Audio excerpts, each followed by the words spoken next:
Glória a Jesus. Saúde a igreja de Deus com a paz do Senhor Jesus, amém? Quem está feliz com Jesus essa noite? Quem pode dar uma salva de palmas bem alegre para Jesus?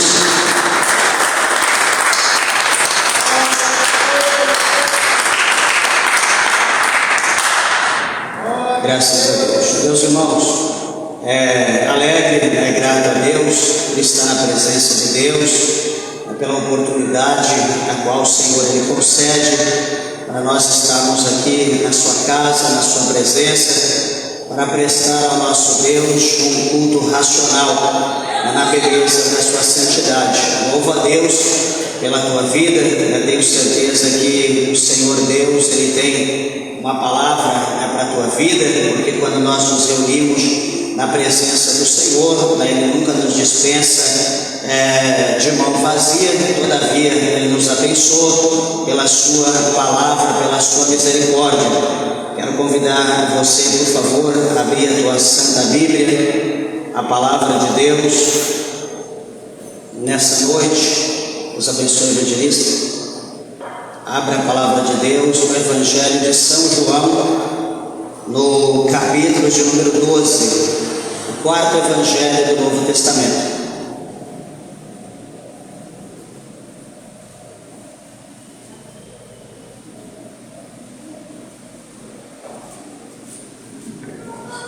Evangelho de São João,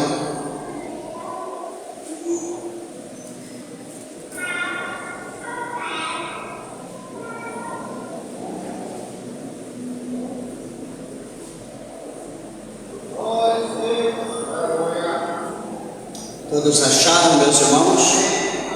Graças a Deus. Então quero ler com a igreja a partir do verso de número 44. Capítulo 12, verso de número 44, diz assim: E Jesus clamou e disse: Quem crê em mim, crê não em mim, mas naquele que me enviou. E quem me vê a mim, vê aquele que me enviou. Eu sou a luz que vim ao mundo, para que todo aquele que crê em mim não permaneça nas trevas. E se alguém ouvir as minhas palavras e não crer, eu não o julgo, porque eu vim não para julgar o mundo, mas para salvar o mundo. Quem me rejeitar a mim e não receber as minhas palavras, já tem quem o julgue. A palavra que tenho pregada, essa o há de julgar no último dia.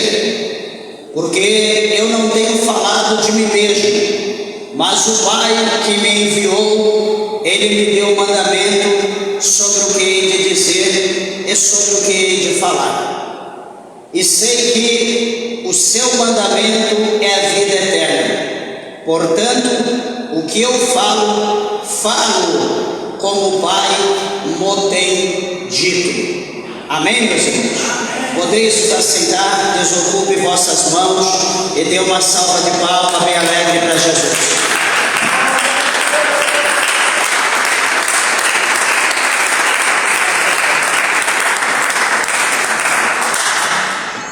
Bendito seja o nome do Senhor. Meus irmãos, peço por favor a tua atenção e a reverência à palavra de Deus. Como eu falei, creio que o nosso Deus Ele tem uma palavra ao nosso coração nessa noite. Nós estamos aqui unidos para adorarmos a Deus e trazer à nossa memória aquela palavra que o salmista ele escreveu para nós, dizendo que nós aprendemos nos atos do Senhor, onde nós aprendemos a palavra de Deus. E interessante, quando nós olhamos nos Salmos de número 73, a Bíblia chama lá a nossa atenção, no Salmo de número 73, porque havia um homem cujo nome era Asaf, o salmista Asaf, e era um homem que, todavia, ele temia Deus, era um homem fiel, que andava na presença do Senhor, mas chegou um determinado tempo que Asaf, ele começou a olhar para a direita, olhar para a esquerda, ele começou a olhar para o ímpio, ele tirou os olhos de Deus e ele começou a olhar para o ímpio. E quando ele começou a olhar para o ímpio, o salmista Asaf, automaticamente também ele ficou muito preocupado com o ímpio, com as atitudes, com as obras que o ímpio estava fazendo. Então ele deixou de ir para a igreja, ele começou a se preocupar não mais com a sua vida, mas ele começou a se preocupar com a vida alheia. E quando nós lemos o Salmo 73, ele diz no verso 1 que verdadeiramente bom é Deus para o seu povo, bom é Deus para Israel. Aí quando nós lemos o verso do número 2, nós vemos que o salmista Asaf, mesmo ele reconhecendo a Deus, que Deus é bom, mostra ele já se desviando, mostra Asaf já, como diz o ditado popular, indo para o brejo, ele escorregando, quase caindo, porque ele tirou o olho de Deus, ele começou a olhar para o alheio, começou a olhar para o próximo. A Bíblia mostra para nós que o profeta messiânico, conhecido como Isaías, ele diz para nós que os teus ouvidos ouvirão a palavra que está por detrás de ti. Este é o caminho, andai nele sem desviar para a direita e nem para a esquerda. Quem é o caminho? Capítulo 14, verso 6 de João, o Senhor Jesus, ele diz: eu, na primeira pessoa, com E maiúsculo, eu sou o caminho, a verdade e a vida. E ele diz que ninguém vem a Deus, ninguém vai ao céu, se não for por mim, diz o Senhor Jesus. Então, nós precisamos andar nesse caminho. O escritor aos Hebreus, no capítulo de número 12, no versículo de número 2, o escritor aos Hebreus, ele deixou claro para nós: olhai para Jesus, o autor e o consumador da nossa fé. Então, meus irmãos, quando nós seguimos essas diretrizes, quando nós deixamos de olhar para a direita, deixamos de olhar para a esquerda, quando nós deixamos de olhar para trás, deixamos de olhar para o ímpio, e quando nós começamos a olhar para frente e para o alto, igreja, nós não tropeçamos, nós não caímos, nós não retrocedemos, nós não nos sentimos fracos, porque a graça do Senhor nos basta e a alegria do Senhor, ela é a nossa força. Louvado seja o nome do Senhor, porque quantas pessoas estão fazendo como Asaf, começou a escorregar, começou a desviar os seus passos, começou a sair do querer de Deus. Por quê? Porque ele começou a olhar para a prosperidade do justo, ele começou a olhar os deuses do justo, ele começou a ver ele começou a olhar para o Deus do ímpio de Asaf, ele começou a olhar o que o ímpio conseguia, conquistava, sendo ímpio, xingando Deus, blasfemando, matando o seu semelhante, roubando as pessoas, praticando todo tipo de crueldade, estava cada dia sendo abençoado. E Asaf colocou a santidade dele em jogo. Espera aí, eu estou sendo santo, estou sendo justo, e eu aprovo que eu estou servindo a Deus, estou obedecendo a Deus, e olha como que eu estou, olha a escassez, olha a miséria que eu estou vivendo. O que é isso, meus irmãos? O diabo muitas das vezes mostra para a pessoa, quer mostrar que a situação a qual você está vivendo é porque Deus não existe, Já ouvi isso mais de 20 anos atrás, pessoas adeptas do satanismo, onde lá em São Paulo tem muito, e os adeptos do satanismo, aqueles que servem Satanás, quando ele vê uma pessoa na miséria, na pobreza, ou uma pessoa numa situação muito difícil, num lugar humilde, eles chegam em grupo e perguntam: qual é a tua religião? Eu sirvo a Deus, eu sou cristão. Ah, é? Mas a Bíblia diz que você é o dono do ouro, que Deus é o dono do ouro, da prata, é o dono da terra, de toda a sua plenitude. e você serve um Deus que é o dono de tudo, e olha a situação que você está vivendo, onde você mora, olha como você veste, olha como você calça. Imagina que talvez nada para comer você não tem dentro de casa, e começa a te humilhar, com base na fé que você propaga, naquilo que você serve, da maneira que você anda, e ele começa então a exaltar o diabo. Olha o meu carro, olha como eu visto, olha o que eu tenho, está vendo, meu Deus me dá isso. E de repente a pessoa que está fraca, que acha que servir a Deus, ele é obrigado a ser rico, ele é obrigado a ter tudo, do bom e do melhor, então automaticamente, daqui a pouco, com uma insistência e outra, daqui a pouco ele nega Jesus, ele está querendo servir o diabo, servir a mentira, servir o engano, porque Jesus é a verdade, e quando fala o diabo é a mentira, porque ele é mentiroso, pai da mentira. Jesus, quando fala Jesus, nós somos a verdade, porque ele é a verdade e a vida. Então a mentira é o diabo, a verdade é Jesus. Então, de que maneira que Asaf aprendeu? Asaf se libertou, Asaf acordou, deu um estalo, quando ele entrou no templo de Deus, quando ele entrou na casa de Deus, então ele aprendeu qual era o fim do ímpio, como seria o fim do ímpio. Então ele se humilhou, pediu perdão a Deus, e lá no final do capítulo 73, no penúltimo versículo, ele diz: mas para mim mesmo bom é aproximar-me de Deus, porque ele diz que na terra, em lugar nenhum, ele não tinha nada mais precioso do que o seu Deus. Espero e creio que nós também tenhamos Deus como precioso, sabendo que a doença, a fome, muitas das vezes a pobreza, a miséria, qualquer coisa que possa vir, isso sucede de igual forma para todo mundo, mas eu quero dizer que se nós somos fiéis até o fim, nós alcançaremos a coroa lá da sombra a candarária, a coroa da vida que o Senhor tem, não só para mim, não só para você, mas para todos aqueles que amarem a vida do Senhor. Quem ama o Senhor Jesus, adora Ele e glorifica Ele nessa noite.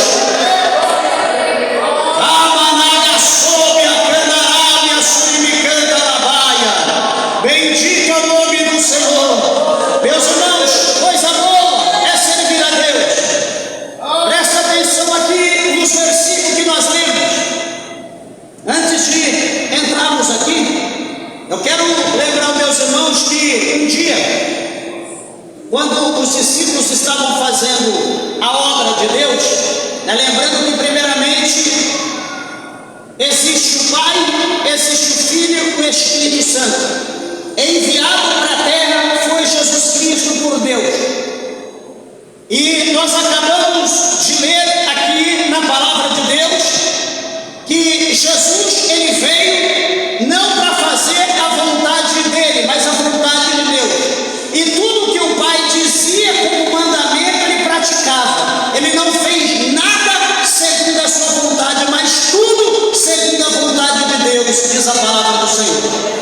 Observe uma coisa, amados e queridos irmãos, que certa feita os discípulos, eles voltaram até Jesus, e eles voltaram cabisbaixo, eles voltaram murmurando. Sabe quando um grupo de missão, de evangelismo, sai para evangelizar, no intuito de ter uma porta aberta para orar, para falar de Jesus, para fazer alguma coisa ali da obra de Deus, e todas as portas estão fechadas? Ou alguém diz: não, hoje eu não tenho tempo, não quero te receber, hoje não dá, estou com visita. E as pessoas então que saíram para aquela visita voltam cabisbaixo: puxa vida, as portas foram fechadas, ninguém me recebeu, ninguém me atendeu, e enfim, a pessoa volta murmurando. É triste, porque não teve oportunidade de fazer alguma coisa para Jesus. Os discípulos voltaram cabisbaixo, ali melancólicos, praticamente quase chorando. Jesus: o que foi? O que aconteceu com vocês? Ele disse: Senhor, as pessoas não quiseram nos receber, eles rejeitaram a palavra que nós estávamos pregando, eles dispensaram a palavra, eles não quiseram aceitar, nos reprovaram.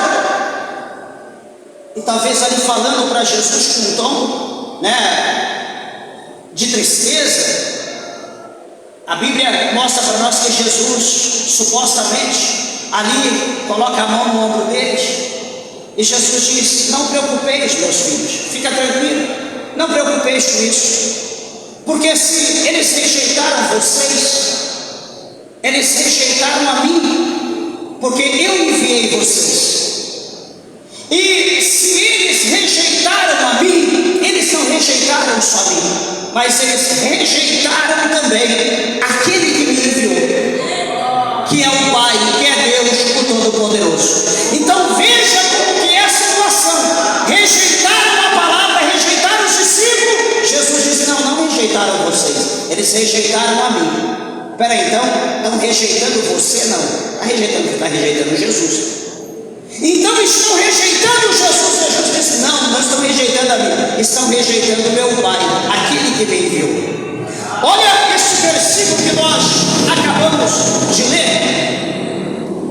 Quando Jesus ele clamou dizendo: quem crê em mim, crê não em mim, mas naquele que me enviou. Jesus falando acerca daqueles que criam nele, aqueles que confiavam nele. Olha, quando vocês confiam em mim, quando vocês creem em mim, na verdade, vocês não estão crendo em mim, vocês estão crendo no meu Pai, vocês estão crendo naquele que me enviou. Jesus está mostrando para aquele povo, Jesus está mostrando para os discípulos a unidade entre ele e o Pai, porque tudo que ele fazia, ele copiava do Pai. Tudo que ele falava é porque ele via, ele ouvia o Pai falar. Tudo que ele fazia é porque ele via o Pai fazer. Então, de uma maneira direta, Deus trabalhava por intermédio do Filho. Deus agia por intermédio de Jesus. Jesus estava ali representando o próprio Deus na terra. Lembrando que Jesus era a segunda pessoa da Trindade, era o Deus Filho. Lembrando que a Trindade, primeiro é o Deus Pai, o Deus Filho e o Deus Espírito Santo. E ele vai dizer para aquele povo que quem vê a mim está vendo aquele que me enviou. Não é o que os discípulos perguntaram aqui no capítulo 14? Dizendo: Jesus, mostra-nos o Pai, que nos basta. E o que Jesus disse para o discípulo?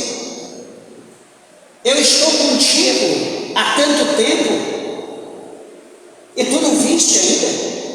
E aqui Jesus está dizendo que aquele que vê a mim, vê aquele que me enviou. Quem está vendo Jesus, está vendo o próprio Deus. Jesus está falando de novo da unidade.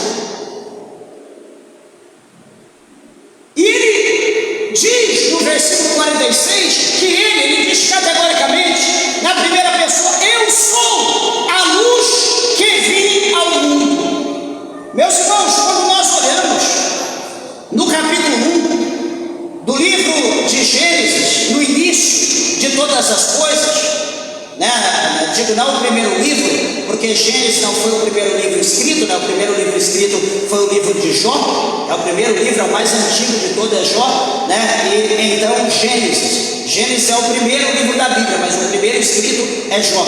E esse primeiro livro de Gênesis, aqui da Bíblia, mostra para nós que o mundo estava em densas trevas, o mundo estava envolto de trevas densas.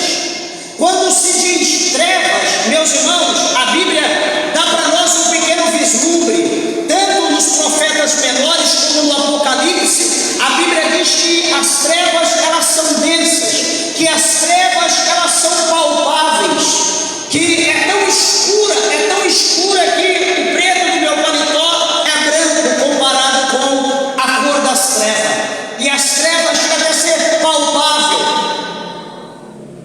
Então o mundo estava envolvido nas trevas. E o que a Bíblia mostra para nós? Que quando Deus ele diz, o poder da sua palavra, ele diz:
Então Jesus está dizendo que todo aquele que crer nele, esse não permaneça nas trevas.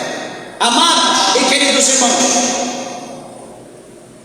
o mundo no qual nós vivemos, Jesus diz que o mundo jaz no maligno.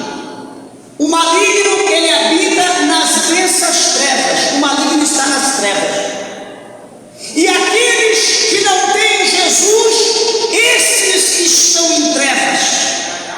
Mas aqui no versículo 46, Jesus está dizendo que aquele que crer nele, esse não está mais nas trevas, mas está na luz. Não sei se os irmãos estão entendendo. A Bíblia está mostrando para nós dois cenários. A Bíblia está mostrando para nós um mundo fracionado, um mundo dividido. De um lado, o mundo tenebroso, o mundo em densas trevas, e do outro lado,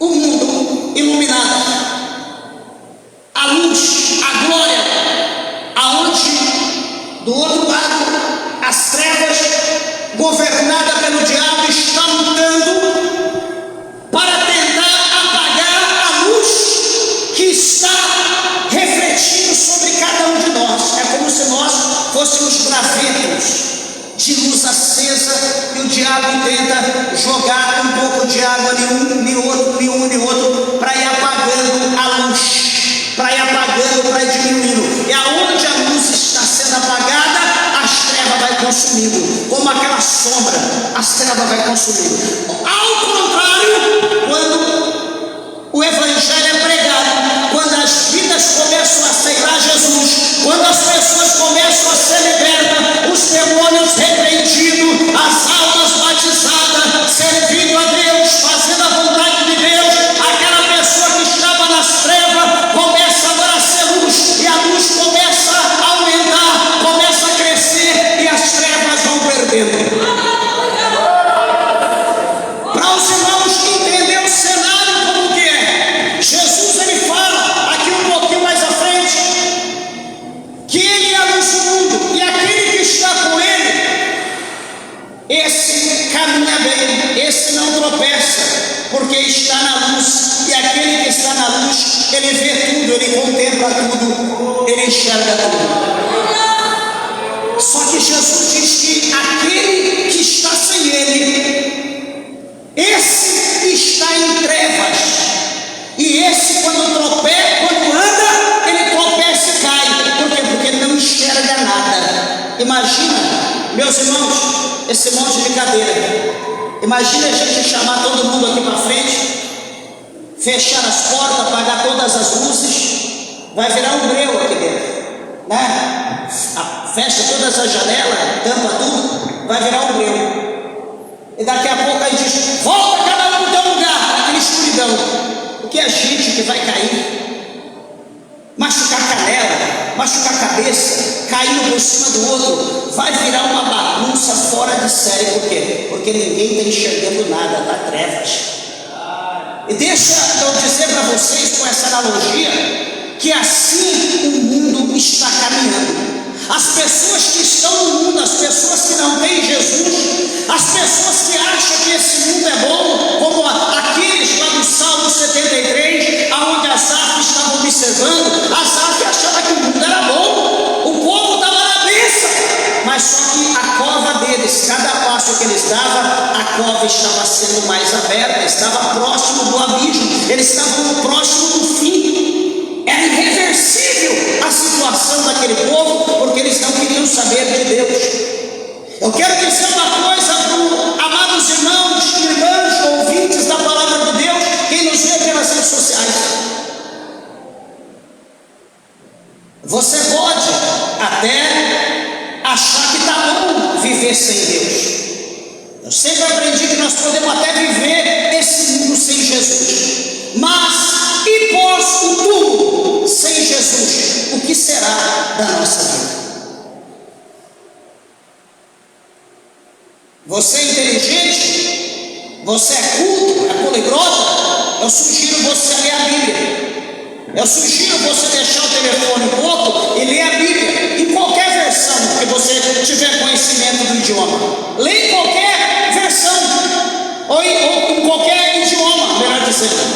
lê no grego, lê no hebraico, lê no alemão, lê no francês, no inglês, no espanhol, qualquer idioma que você achar melhor, e você vai ver que, ou a Bíblia católica, você vai ver que todas as palavras são a mesma em qualquer idioma. A Bíblia, ela é uma só. Independente do idioma, a palavra de Deus é uma só, ela não muda. Eu quero dizer para você nessa noite que ainda dá tempo de você sair das densas trevas que você está e vir para o lado da luz, para o time da luz, para o lado de Jesus, para que as coisas possam mudar na tua vida, porque, amados e queridos irmãos, os dias que nós estamos vivendo, amados, não são dias bons. Esse dia, falei aqui aos irmãos, provavelmente no começo do mês, ou umas 2 semanas atrás, se alguém tivesse interesse que você fizesse uma pesquisa, desde 2000 até hoje, um gráfico acerca dos terremotos que está acontecendo no mundo. Talvez alguém hoje ouviu, eu vi ontem, né? O Japão, a Euroásia, os Estados Unidos, extremamente preocupadíssimos com um terremoto, né? Na escala de 8,8, aonde houve o terremoto e agora está um tsunami se levantando terrivelmente. A Euroásia, ou a Ásia e a Europa, a divisão, está terrivelmente preocupada. Os vulcões estão em erupção cada dia, aumentando mais. Aí eu pergunto, será por que está acontecendo isso? Alguém tem uma explicação com base bíblica do que está acontecendo? Ou alguma coisa da ciência? Ou alguma coisa da teologia? A palavra de Deus, ela garante para nós, lá no Evangelho de São Mateus, no capítulo de número 24, a partir do verso de número 5, 6 para frente, Jesus vai falar para nós acerca da intensidade dos terremotos, dos maremotos, das guerras, das pestes, que são as doenças incuráveis, das fomes, da guerra interna no lar, do pai contra a mãe contra o pai, o filho contra o pai contra o filho, a filha contra a mãe, e etc. Está relatado na palavra de Deus. Não adianta você fugir, não adianta você crer na cartomante, não adianta você crer no espírita, não adianta você crer no macumbeiro. Não, isso é uma fase, daqui a pouco vai melhorar, dias melhores virão. O mundo está indo para o fim, e o que nós podemos esperar em meio ao caos é a vinda de Jesus. Nós não podemos esperar melhor. A Bíblia não garante para nós na terra melhora.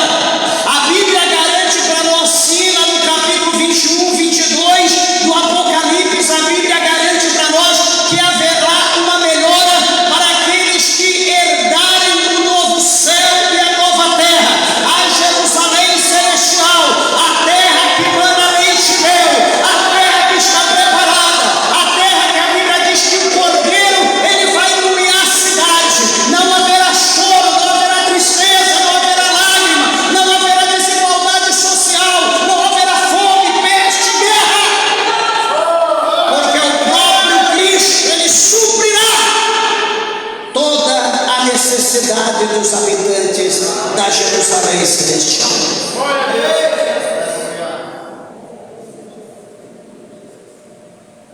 A Bíblia diz para nós que o que adianta o cidadão, o que adianta o homem ele ganhar o mundo todo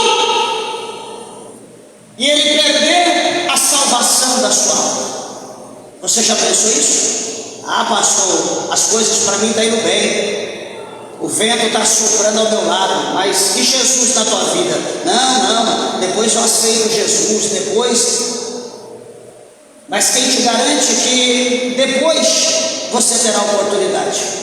Um amigo, agora começo da semana, entre Goiânia e Trindade, morava aqui, foi para lá, 60 e poucos anos, um senhor forte, uma bênção, melhor, mais saúde do que eu. E trabalhando lá, cuidando das suas coisas, acabou o trabalho. Na verdade parou meio-dia para almoçar, aí almoçou, estava sentado lá na casa com a esposa, na cadeira de fio, e daqui a pouco ele deu um gemido, sentado na cadeira esperando o horário para voltar para o trabalho, deu um gemido e apagou. A esposa chamando ele, nada, ligou para o SAMU. Quando o SAMU chegou para ver, já estava morto. No hospital foram ver, teve um ataque no coração fulminante. E a pessoa na obesa, um homem normal, sei lá, uns 70 quilos talvez, ou um pouquinho mais, é de fibra, pessoa de fibra. Se fosse uma pessoa obesa, alguém podia dizer, morreu porque está obeso, cuidado. Mas não, do nada deu uma fisgada e foi embora. E detalhe, o mais importante, tanto um quanto o outro estavam desviados. Já orei por eles, fiz apelo. Ele disse, não pastor, mais para frente um pouquinho, deixa a gente acertar as coisas, a gente mora junto, tem 15 anos, a gente vai casar, e depois que a gente casar, a gente fica firme com Jesus. Agora, desculpa do que eu vou dizer, casou com o capeta, né? Perdeu a vida, a salvação, está lá na frigideira do cão, está preso agora no inferno. Por que eu estou dizendo isso, meus irmãos? Porque o dia de amanhã é incerto para nós. Cada dia que passa com os escândalos que está acontecendo na terra, no mundo gospel, nas igrejas, as trevas estão aumentando cada dia mais. A luz é como se estivesse ali no cantinho, sabe? Quando tem uma vela acesa e está ventando, você coloca um copo em cima da vela, vira um copo em cima da vela para o vento não bater, para não apagar. A luz está como dessa forma, porque as trevas estão vindo com ímpeto. Agora por quê? Por descuido, por relaxo, por desatenção e por falta de nós crermos na palavra de Deus. Por que falta de crer? Porque se nós crêssemos, nós colocávamos em prática aquilo que nós lemos ou aquilo que nós aprendemos. Hoje nós não lemos, hoje nós não aprendemos e nós não estamos crendo em nada mais. O nosso interesse na presença de Deus hoje é outra coisa, não salvação, não libertação, não ser cheio do Espírito de Deus. Nós estamos querendo ser prósperos, nós estamos querendo ter dinheiro, nós estamos querendo ficar ricos, nós não estamos olhando para o próximo, nós não estamos olhando para quem tem fome, nós não estamos olhando para quem está na miséria, nós não estamos olhando para quem está doente. O negócio é eu e mais eu, o problema dos outros. Se pelo menos buscássemos e tivéssemos misericórdia, compaixão, amém? Mas o egoísmo está num nível tão grande que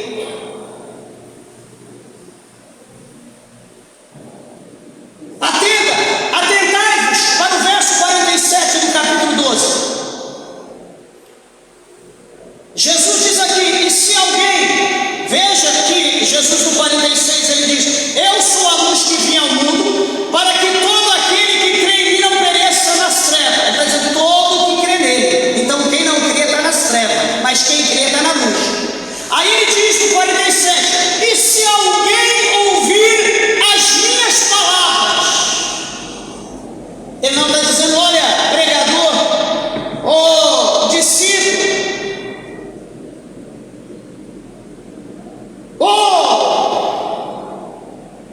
anunciador de boas novas, você vai abrir a tua boca, todo mundo vai crer.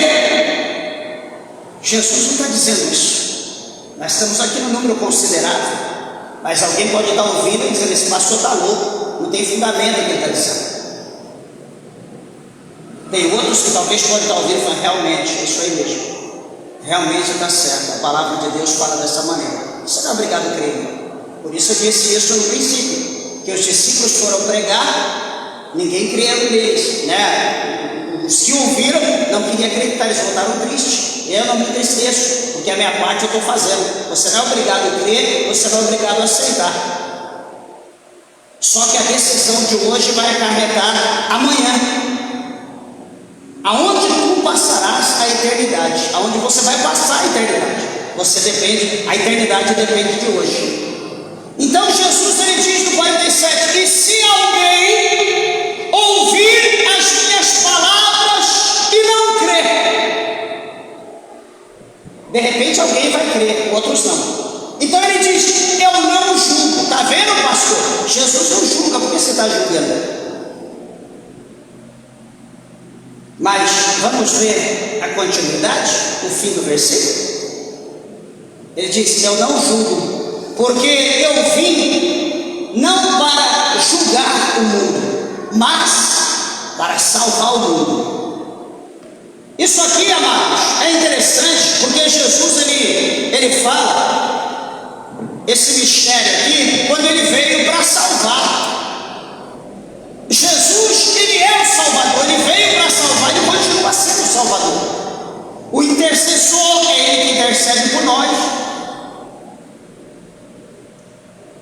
Só que vai chegar o momento, é revelado no capítulo 25, no verso 32 do Evangelho de Mateus, que vai chegar o momento que Jesus ele virá agora não como o Salvador da humanidade, mas ele vai vir para resgatar um povo que é dele. A Bíblia diz que ele vai vir numa nuvem de glória do Pai, uma nuvem de glória celestial, jamais vista. Estará sobre o trono de glória e haverá miríades de anjos, ou uma quantidade incontável de anjos que estará na sua retaguarda. E ele dará ordem aos seus anjos aos quatro cantos da terra para recolher o povo.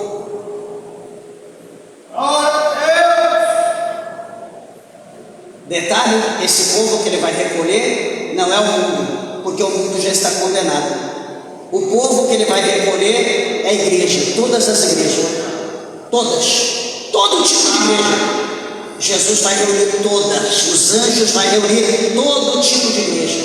Vai ser aqui a nossa igreja, a igreja dali, a igreja de lá, tudo quanto é igreja que você imagina vai ser reunida. Está vendo, pastor? Que bênção! E o povo vai estar fazendo a acepção. Aí ser todo mundo reunido. Espera aí, meu filho. Quando tiver todos reunidos, então vai começar o processo da acepção. A escolha. Vai começar a ser cumprida aquela palavra: muitos são chamados, porém poucos são os escolhidos. E o que vai acontecer agora? A Bíblia diz lá que o Senhor Jesus vai colocar à direita, ele vai colocar as ovelhas, entre toda aquela multidão, ele vai escolher as ovelhas, vai colocar à direita, e aquele que sobrar são, diz a Bíblia, os bodes, e vai ser colocado à esquerda. A pergunta é: do jeito que nós vemos as coisas hoje andar, será que haverá mais ovelhas ou mais bodes? Alguém é sábio, inteligente, que possa dar uma resposta concisa? Certamente as ovelhas serão os remanescentes, serão os pouquinhos que permanecerem fiel em meio ao mundo evangélico infiel.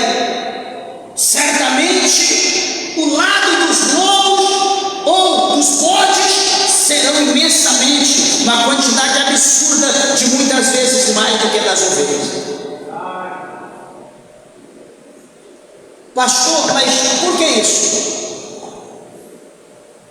Porque, meus irmãos, no versículo 48, Jesus fala assim, ó, capítulo 12, 48 de João. Jesus diz: quem me rejeitar a mim, e não receber as minhas palavras, já tem quem o julgue. A palavra que tenho pregado, essa há de julgar no último dia.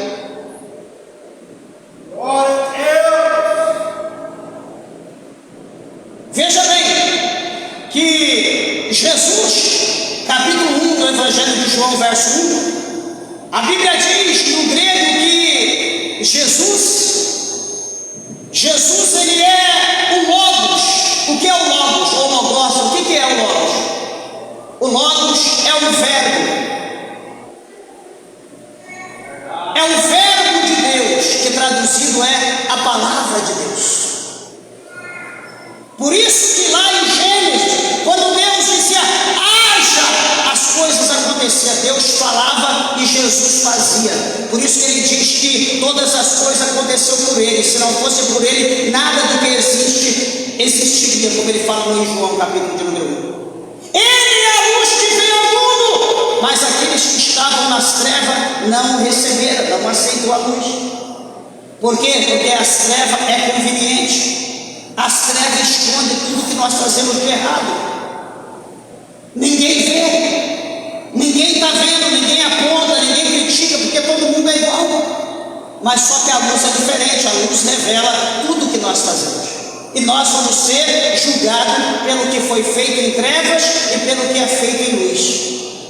Por isso que ele está dizendo aqui no verso 48, quem rejeita a mim e não recebe a minha palavra, já tem quem eu julgue. Então quem rejeita Jesus está rejeitando a própria palavra. Quem rejeita a palavra está rejeitando o próprio Deus. Você está vendo a situação que está, a situação que o mundo está vivendo. Ah, pastor, eu já tenho Deus no meu coração, estou satisfeito. Eu tenho Deus na minha vida, está bom demais. Ah, você tem Deus? Tem. E quando que você aceitou Jesus? Não, eu não aceitei Jesus não. Eu só já tenho Deus, está bom. Ah é, mas quem falou para você que está bom? O Senhor Jesus, ele é claro em dizer para nós que aquele que confessado na terra diante dos homens, ele o confessará no céu diante dos anjos e do Pai. Você confessou Jesus? Não, eu só tenho Deus na minha vida. Então, se você não confessar Jesus, ele não vai te confessar no céu. E ele continua dizendo: e se alguém me negar a terra diante dos homens, eu negarei no céu diante dos anjos e do meu Pai. Você está vendo a situação como que é? Não basta ter Deus no coração. A palavra do Senhor diz que aquele que é de Deus, esse ouve a voz de Deus. E se a pergunta, e se nós somos de Deus? Se nós temos Deus no nosso coração, por que nós não fazemos a vontade de Deus?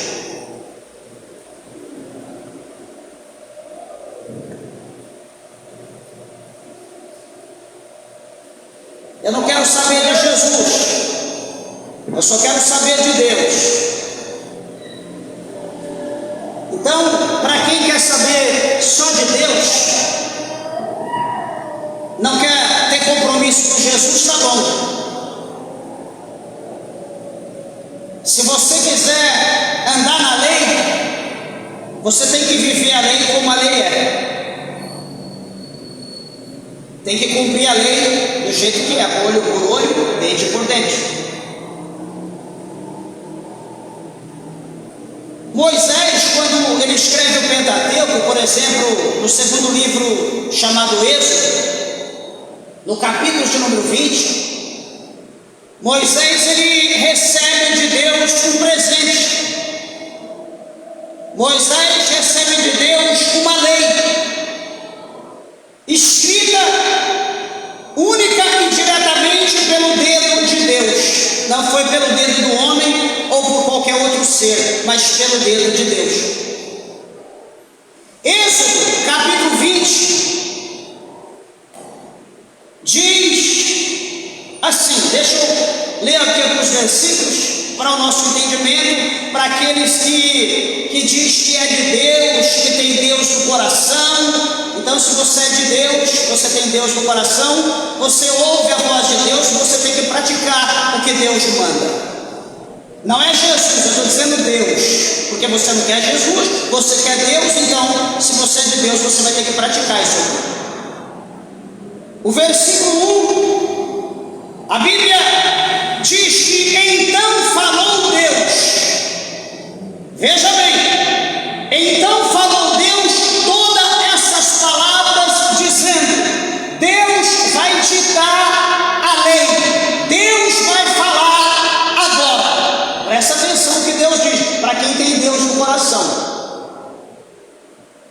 Eu sou o Senhor teu Deus, que te tirei da terra do Egito, da casa da servidão. Olha como Deus se apresenta, o libertador. Versículo 3 ele diz, veja bem agora: não terás outro Deus diante de mim. Pronto, só esse versículo 3, 99,9% dos que diz que tem Deus no coração já está condenado. Por quê? Quando o Senhor diz: não terás outro Deus diante de mim, é a imagem de todo tipo de santo dentro de casa.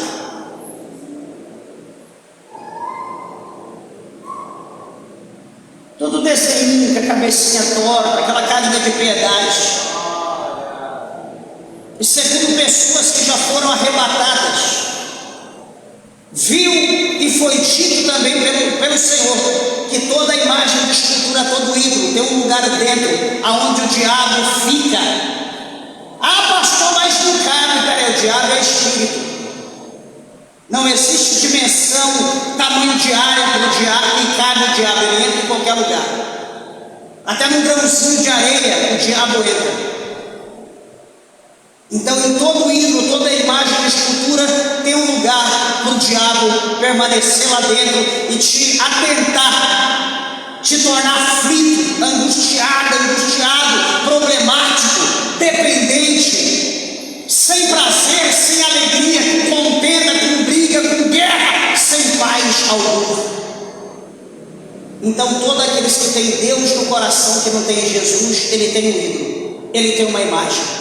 Ah, eu sou devoto a santo tal, a fulano de tal, a fulana de tal.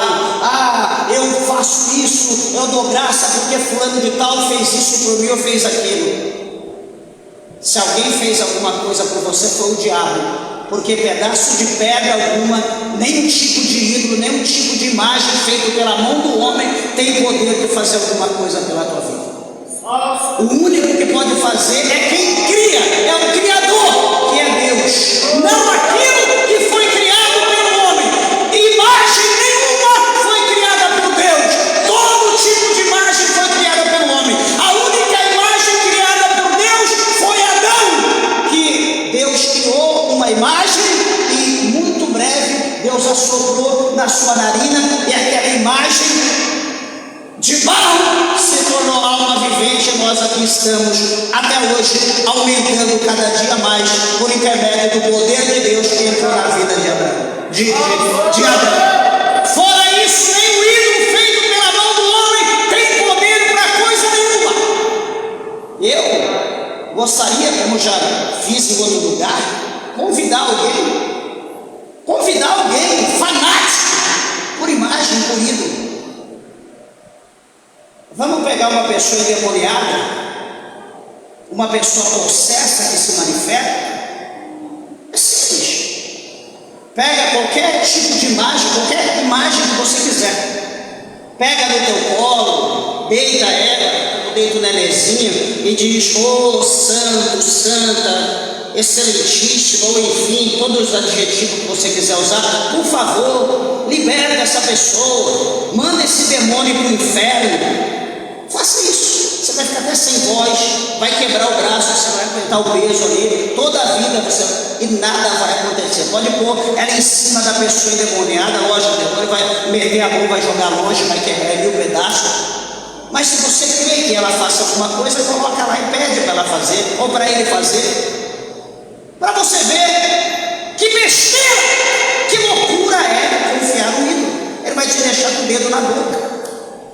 Mas, em contrapartida, o demônio está ali, você com o ídolo está lá, e chega um crente aqui e diz: Satanás, em nome de Jesus Cristo eu te repreendo, sai!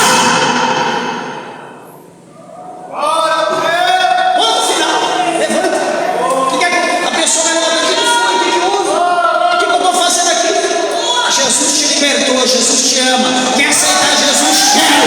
Na hora a pessoa aceita Jesus, na hora a pessoa se alegra, chora, e a pessoa com o ídolo vai estar lá olhando para o ídolo. Ai, que coisa linda. Talvez ele estava dormindo, ou enfim, como aconteceu com Elias, com os profetas de Baal. Acho que não tem um exemplo melhor para a gente mostrar quem tem poder. Eu não apresentei ídolo, eu só disse em nome de Jesus Cristo. Sai! Só. Eu não apresentei a fotinha, ó, Jesus está aqui, tá vendo? Ó a Bíblia aqui, Salmo 91. Não, eu só falei em nome de Jesus. Fora. Essa é a diferença. A diferença que há no nome de Jesus é a diferença que há naquilo que é feito pela mão do homem. Nunca teve, nunca tem, nunca terá poder. O único poder que tem é para enganar quem é povo. Mas deixa eu concluir aqui que as horas se foram. Não terás outros deuses diante de mim. No meu quarto, não farás para ti imagem de escultura. Olha a ordem de Deus. Não faça para ti ídolos. Não faça para você imagem de escultura. Nem alguma semelhança do que há em cima no céu. Eu vou fazer imagem de escultura semelhante a um anjo, com asinha. O Senhor está falando, nada semelhante ao que há no céu, nem embaixo na terra.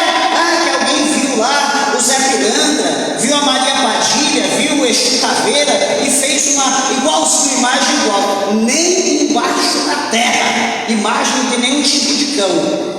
Nem nas águas debaixo da terra, nem imagem de peixe, metade homem, a Iemanjá ou o cão que seja, nem tipo de ídolo deve ser feito. É a ordem dos céus, é a ordem de Deus, é o Deus na primeira pessoa falando. Aí no versículo 5 ele diz, depois que fez, alguém fez, então ele vai dizer agora no 5: não te encurvarás a elas, nem as servirás, porque eu, o Senhor teu Deus, sou Deus zeloso, que visita a iniquidade ou o pecado dos pais e dos filhos, até a terceira, quarta geração daqueles que me odeiam.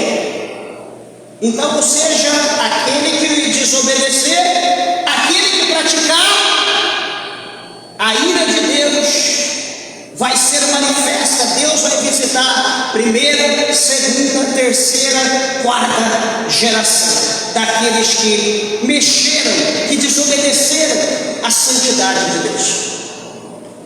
Por que será que eu estou desse jeito? Eu estou servindo a Deus, mas de repente alguém lá atrás fez alguma coisa que feriu e hoje você está pagando, porque Deus ele visita primeira, segunda, terceira até a quarta geração.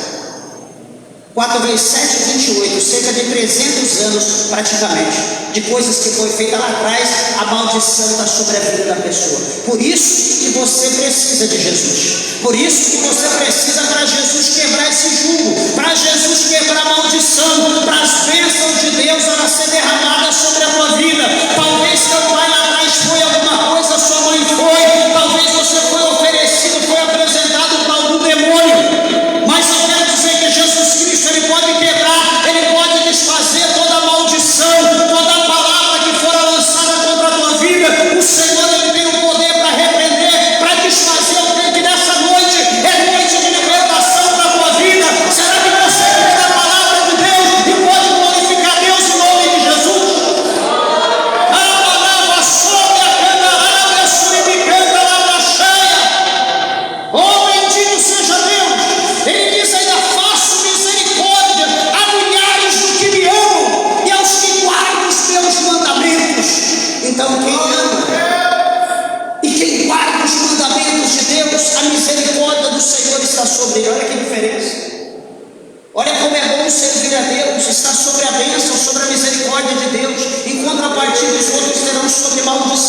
sobre jugo.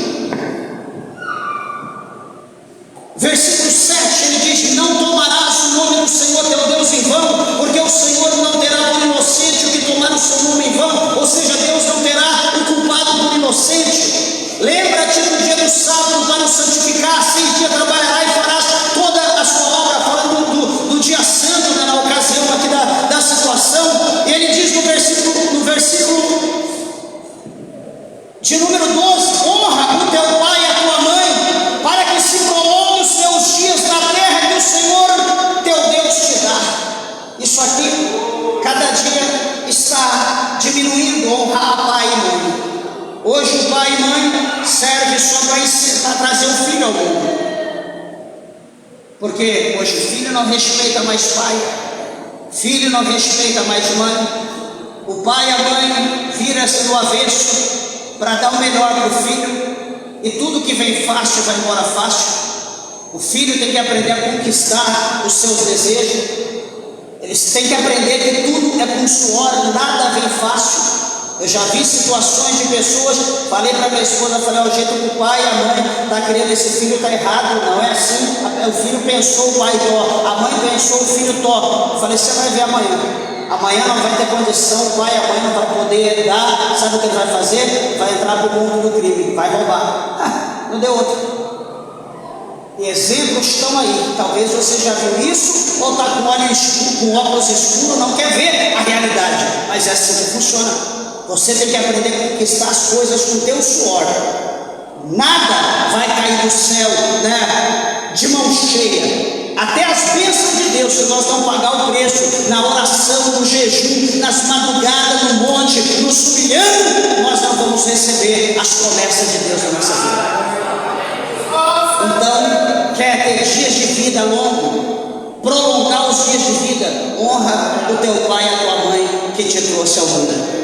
Ele diz também: não matarás, no versículo de número 13. Versículo 14 ele diz: não adulterarás.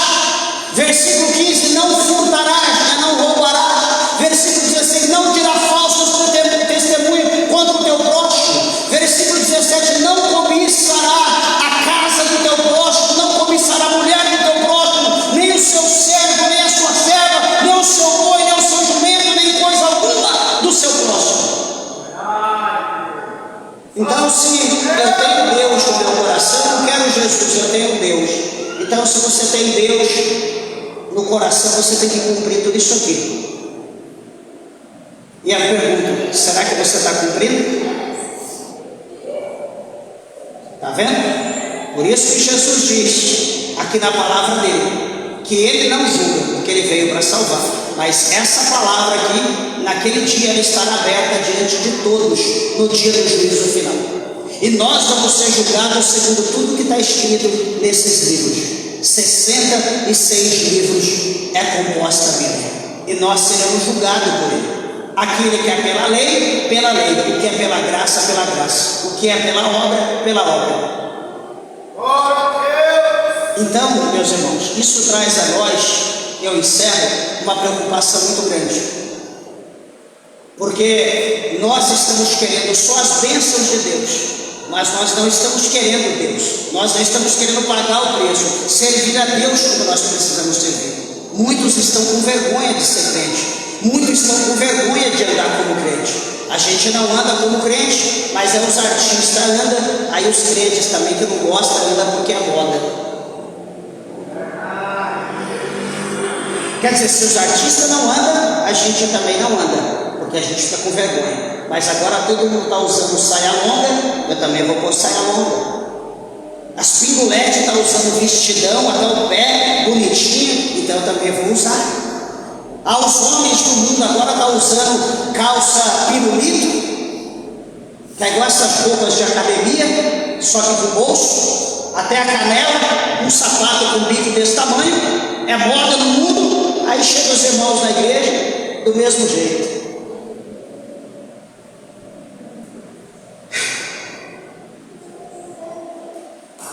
Meus irmãos, desculpa do que eu vou falar para os homens, é melhor a gente vir todo dia com a mesma calça do que usar uma coisa dessa.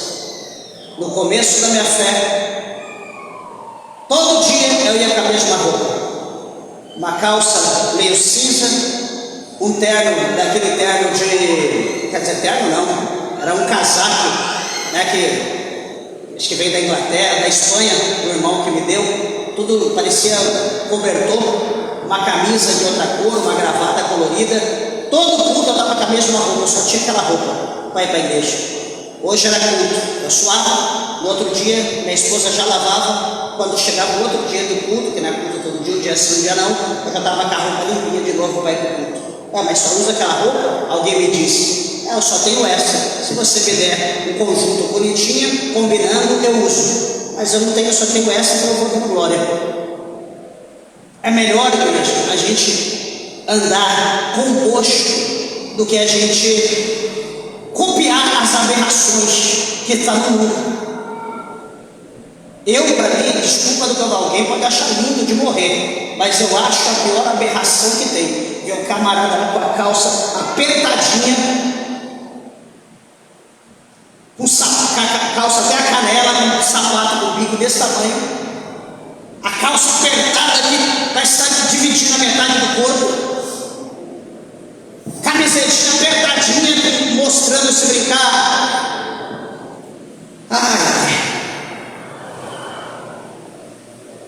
Aí a gente pergunta, aonde o povo de Deus vai chegar? Aí a gente fala das irmãs, a irmã está com sensualidade, a irmã está com lascívia, está usando roupa transparente, roupa curta demais, chamando a atenção dos homens. E o camarada que faz uma coisa dessa, está chamando a atenção de quem? Meus irmãos, eu encerro, deixa eu falar uma palavra para a igreja. Quer dizer, deixa eu ler aqui para não ficar na minha, para não dizer que é eu que estou dizendo. Deixa eu ler aqui, 1 Coríntios capítulo 6. Espera aí, quero mostrar aqui na Bíblia, para você não falar, o pastor está falando para a vontade dele, é ele que está sugerindo isso. Não é assim não. Está escrito aqui, se está escrito eu posso falar. E você aceita ou não, o problema é teu.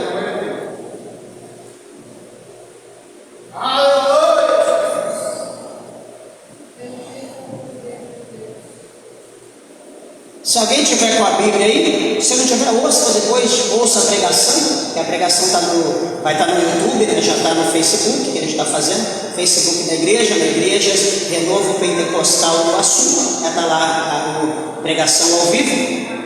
Se não quiser notar, depois você assista a pregação na íntegra. 1 Coríntios capítulo 6, versículos de número 12, veja bem. Todas as coisas me são lícitas. Continua. Mas nem todas as coisas convêm. Continua.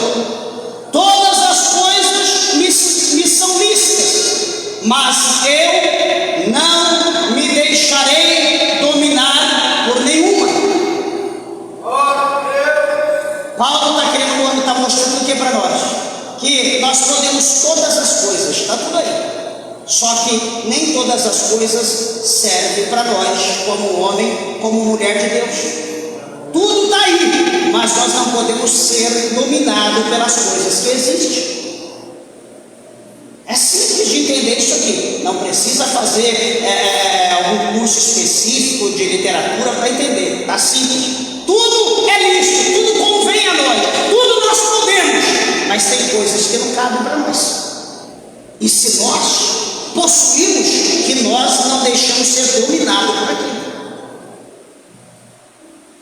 Então, a moda do mundo está aí, a gente pode, ele pode, só que não cabe para nós. O jogador de futebol fez um corte baixinho, fez risco no cabelo, eu gosto dele, eu também vou fazer. Cabe para nós isso? Não. Nós estamos dizendo que nós somos imitador dele. E a Bíblia diz para nós ser imitador de Cristo. Aqui, 1 Coríntios 11, verso 1. Dá uma olhada aí. É simples de entender a Bíblia, meus irmãos. Só ler. Então, que a igreja de Deus analise a palavra, que os irmãos guardem essa palavra no coração.